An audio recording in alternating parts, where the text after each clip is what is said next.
decided to do a shelf decoration DIY decor because I have these shelves behind me that have been completely empty and so boring for the longest time. So I decided I should probably get around to decorating them. So I made a DIY video about it, and I split this video into a couple different parts because I didn't want to make it super long. So this is the first part, and then you'll see the shelves as they totally get decorated by the end of this little series set, I guess. So yeah, I hope you guys enjoy. So the first thing you're going to need is any frame. You're also going to need twine and some paper clips. Not paper clips, clothespins. I painted mine a while back with some glitter and some acrylic paint. So the first thing that you're going to do is you're going to measure out your twine to the width of your frame, and then you're just going to tie it on the edges.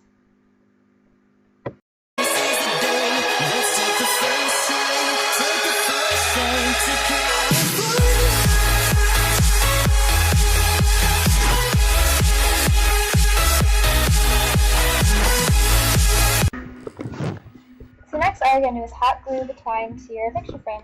And then I went on to photonotes.com and made my photos into a Polaroid for a different kind of effect. And then I just cut them out, then hung them on the clothespins.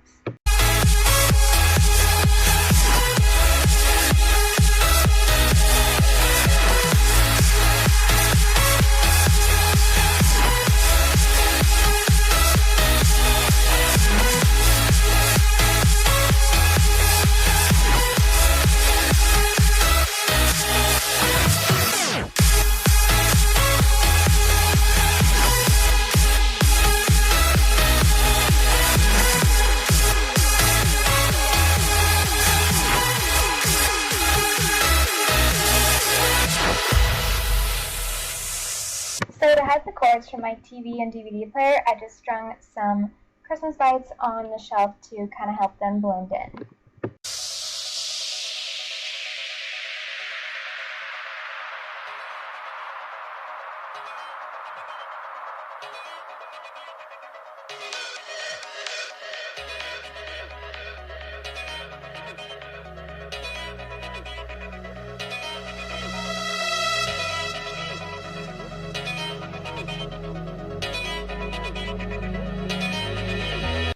So then I just tacked part of the lights to the wall just to make sure that they stayed on the back side of the shelf and didn't slide forward.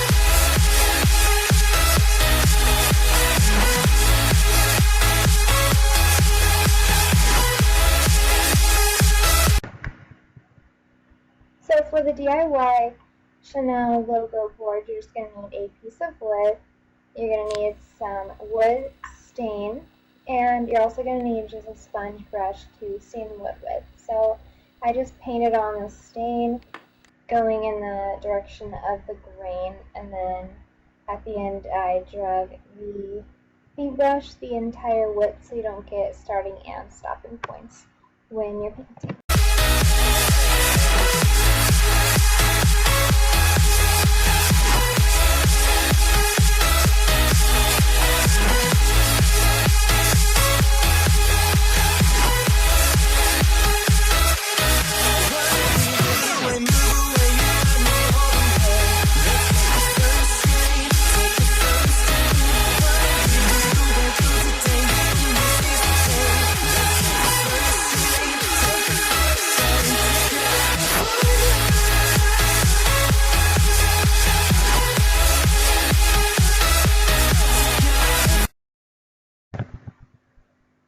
So next you're going to cut out I use the Chanel logo, so until you could use whatever kind of logo or design you want.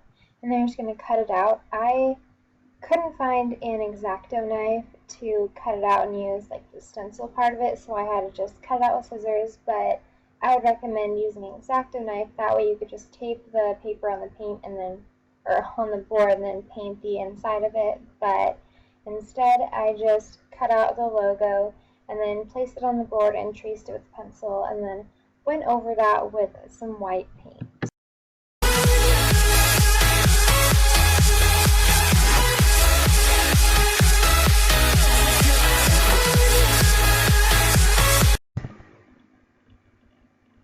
So then you're just going to paint inside the logo, whatever one you decide to do.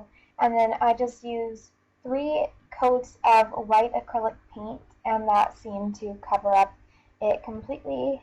And then you're done.